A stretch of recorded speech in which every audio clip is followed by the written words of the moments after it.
Hi everyone, it's Christine. If you're new to my videos, I am a behavior specialist based in Ottawa.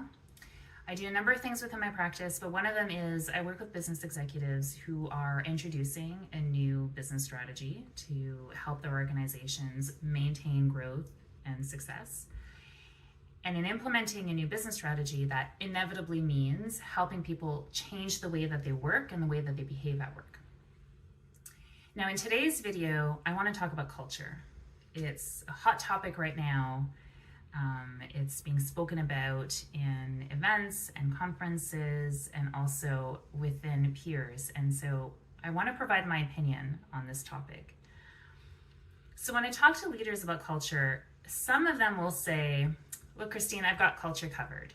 We do our corporate sponsored events, our corporate retreats, our catered lunches, our social activities, and those things are great. We should definitely keep doing them.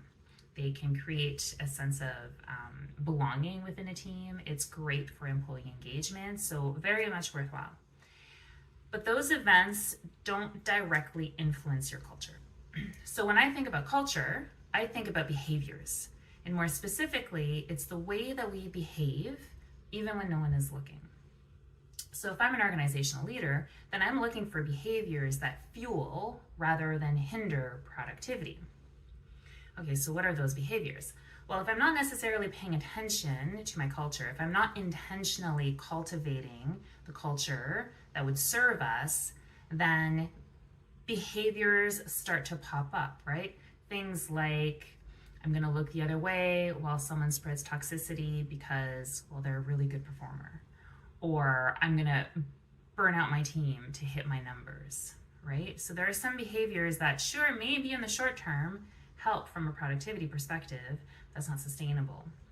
And so when I think about behaviors that fuel productivity, things that come to mind are, I am routinely regulating my emotions so that I can make good decisions.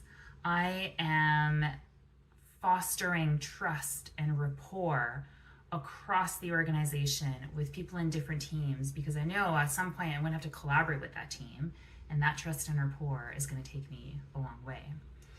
I share rather than hoard information. I proactively seek information so I can spot those opportunities where I can be helpful. Those are some of the things that come to mind.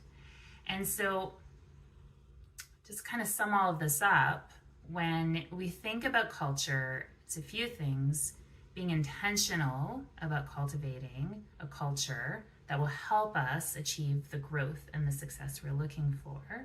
And what that means is gaining clarity on what are the desired behaviors and how do we encourage those behaviors, because it's those behaviors, it's the how we do things around here, even when no one is looking, that make up your culture. If any of this piqued your interest and you want to know more, shoot me a note. Let's get to know each other. I do offer a workshop on this topic that could be helpful, but let's get to know each other if any of this, struck a chord. So until the next video, enjoy the spring weather and we'll chat soon.